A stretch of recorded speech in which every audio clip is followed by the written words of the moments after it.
Hello, my name is Tony Hatchett, and I'm the member of the Chosen Few DJs, and this is my road to the 2023 Chosen Few Picnic Festival.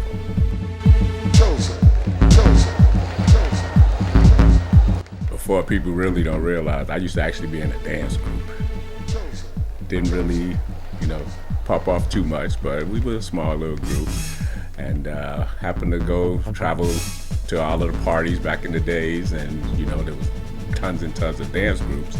But one thing kind of stood out was there was always one or two people playing this music for this dance group, and it was just amazing to see how this music, people would flock to these dance parties and stuff, and the DJs kind of stood out. And went to my first party at St. Albie's and saw these two guys DJing and liked what they was doing, and shortly after that I became a DJ and left my dancing career behind.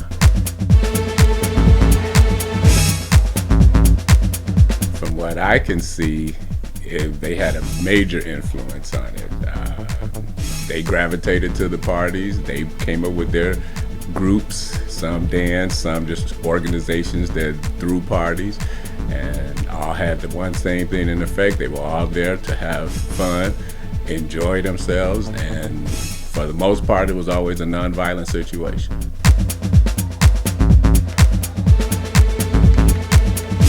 After meeting these guys at a party and hanging around with them, and they learned that I actually had some DJing skills as well, they invited me to come play one day, and from that point we kind of hit it off and things got to going, and as a collaborated group, we actually meshed together. Things, went. No one tried to outdo each other. Everybody was for the focus of the group, and before you know it, we started growing, and from that point on, we actually had to start looking for more DJs because the parties kept coming and coming and coming.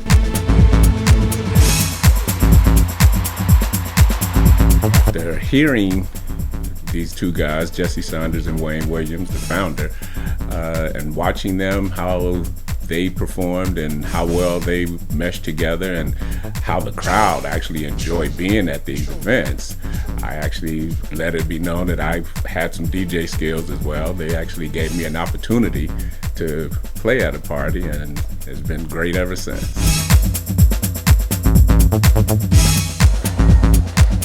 Again, we were just looking for something to do on the 4th of July.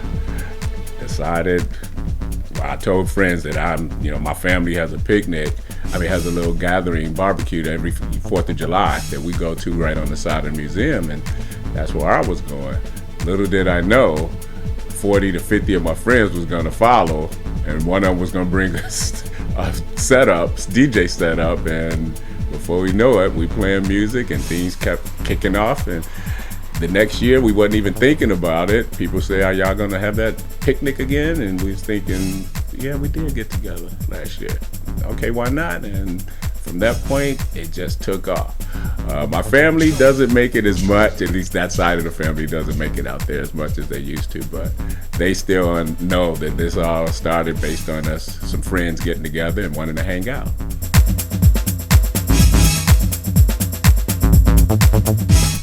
Well, good question. We are of age right now where I'm pretty sure we know that there's very few things in this life that are free.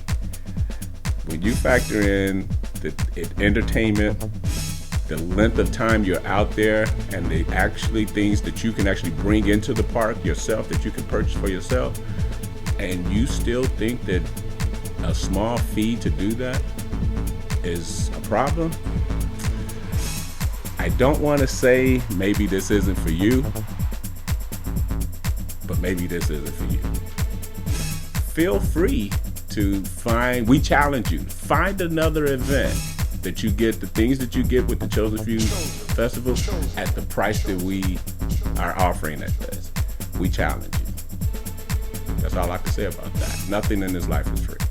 And to get that much entertainment all day long, I think you're just scared of a little work because you have to bring in a table maybe if you choose to, stuff like that. But we have all that stuff provided for you. So we know that the value we give you and the prices that we're charging you, you're not going to get that anywhere else. So again, we challenge. Feel free.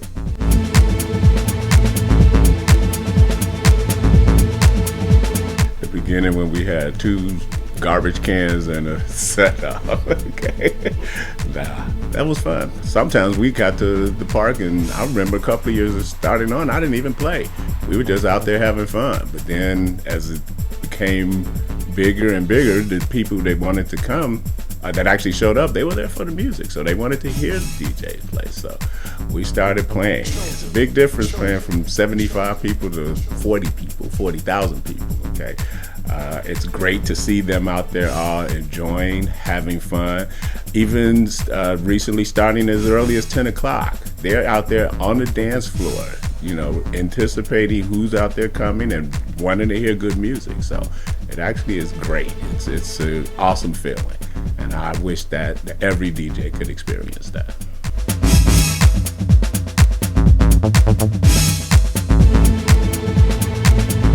So I hope to see all of you. We want the entire house community, even if you don't know anything about house. Come on out and experience something that is, like earlier, a love fest. You come out, you enjoy, you entertain yourself, your friends, you get entertainment all day long. The value of what you're actually going to be spending when it comes to that is top notch. We try to make sure that everybody of all ethnicities have a great time no matter what. We try to educate new people. If you don't know anything about house or have never been to one, it's amazing that we've done this for 31 years and I still hear people say they've never been there. We want you to come, enjoy. July 8th, 2023, the Chosen Few 31st Annual Picnic.